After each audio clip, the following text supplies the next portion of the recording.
So hey y'all, I'm actually on a fast today. Uh I'm doing sundown to sundown, 24 hours, sunset to sunset.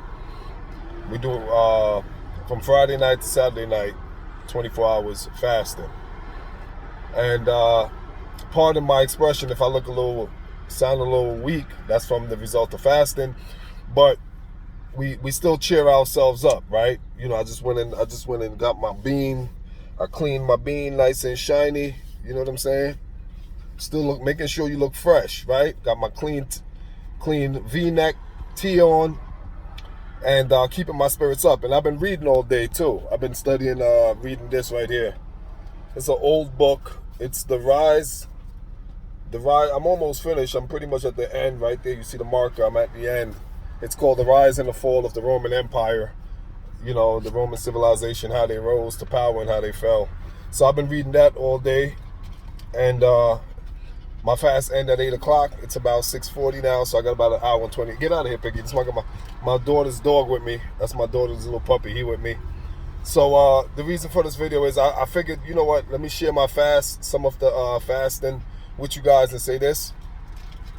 I put up a video talking about are we in control, and recognizing that, you know, I myself personally realizing at 42 age, at the ripe age of 42, that I have no control in this world. I don't.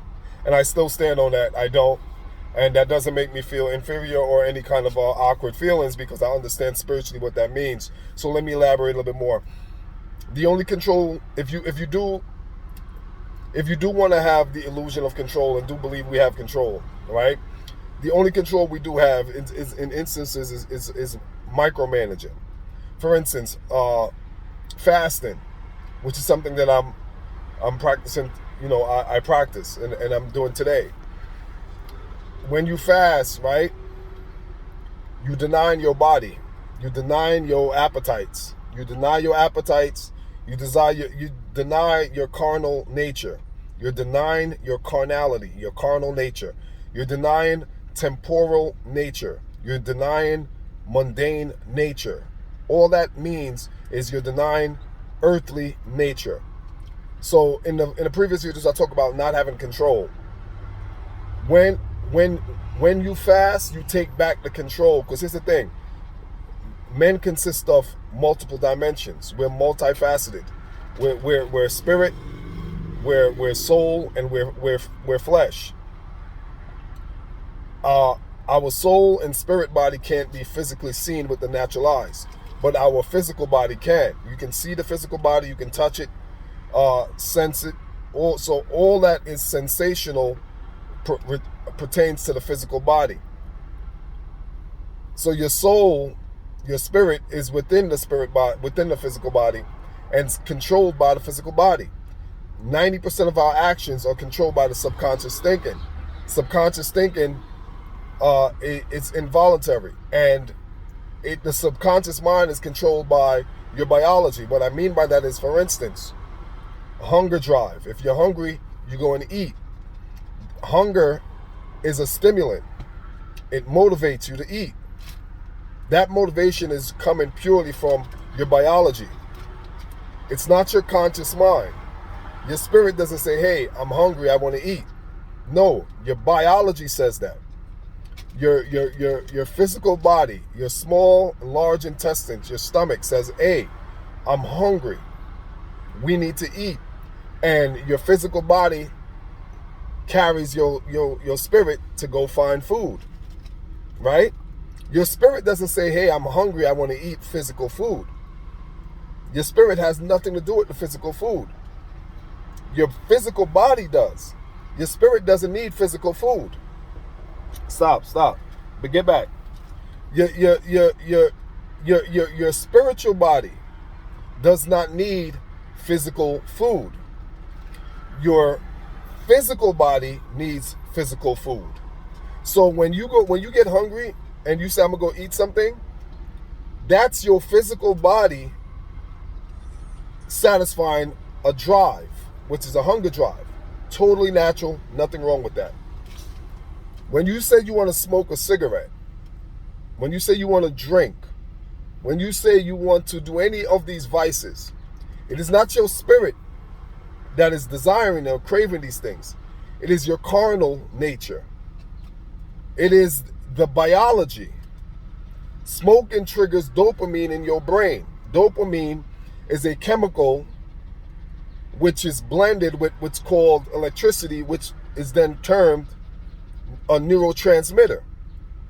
So dopamine is triggered by cigarettes. Dopamine, oxytocin, serotonin, endorphin, these are all chemicals in our brain. All of this is biology. None of it is spirit. Drinking, smoking, any of these vices triggers these secretion of these chemicals, which is all, again, physical. None of this is being craved by your spirit. Sex satisfies and secretes these serotonins, oxytocins in your brain. All of the pleasures of sex triggers these chemicals in your body. Again, none of it is feeding your spirit. Stay with me here. Everything that we do that pertains to the senses does not necessarily, or is not necessarily craved by the spirit. So the spirit is like a man on an island by himself. Or no, the spirit is like a man trapped in a car that's driving itself. Right. That's a perfect analogy. I'm actually sitting in my car right now. So the spirit, right now, Tesla just made self-driving cars. They've been crashing too. Not all of them, but a few of them crash, so it's not a good thing. But, so it's a good analogy. So your spirit is like me sitting in this car, and the car is the body, and the car is self-driving. And I'm trapped in here. And wherever the car takes me, that's just where I gotta go. That's a good analogy. So everything that we're doing, when you watch TV, that's a visual. That satisfies the sight. When you're tasting, that satisfies your taste buds. When you're hearing, it's auditory. Audible is satisfying your sense of sound.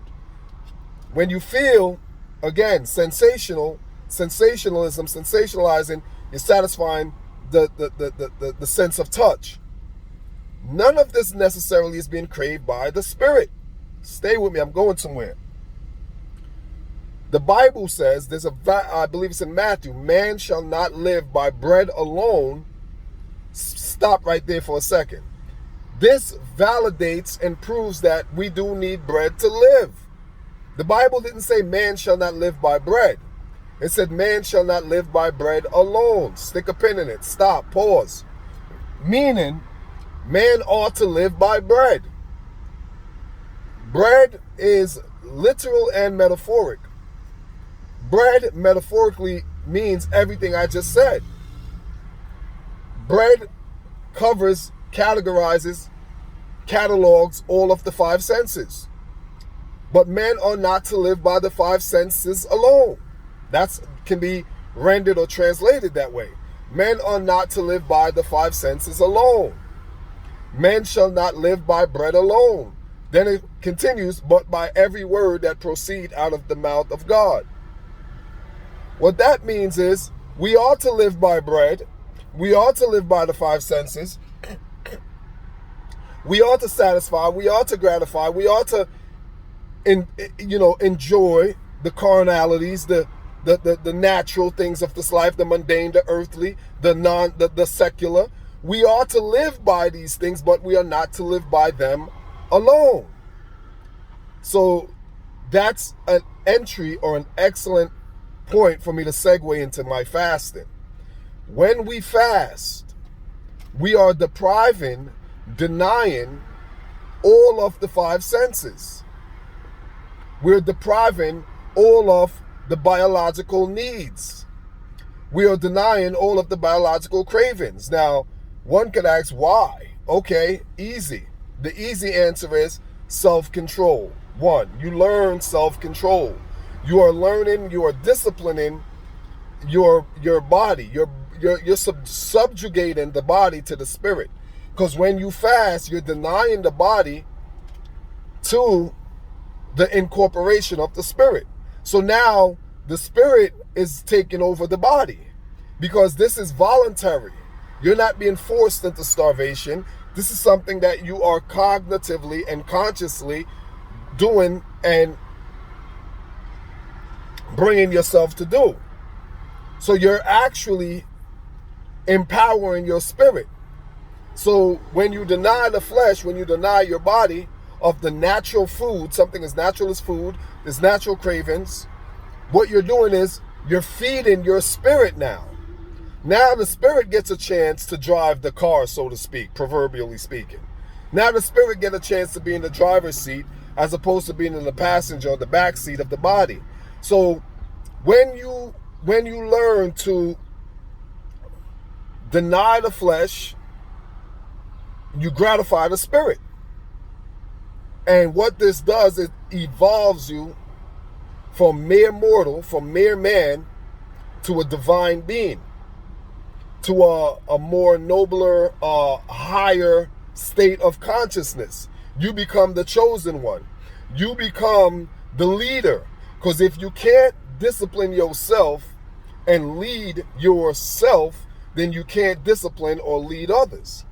You can't teach others to be disciplined. You can't teach others to how to go about this thing called life. So yeah, so my fast ends in about an hour. So in the last hour, I'm about to go into some prayer and meditation, and then I'm gonna break my fast with a hot cup of tea and go to the Jamaican restaurant and feed my carnal nature. I'm about to tear some jerk chicken, oxtail. I'm going hard because I'm starving. Peace.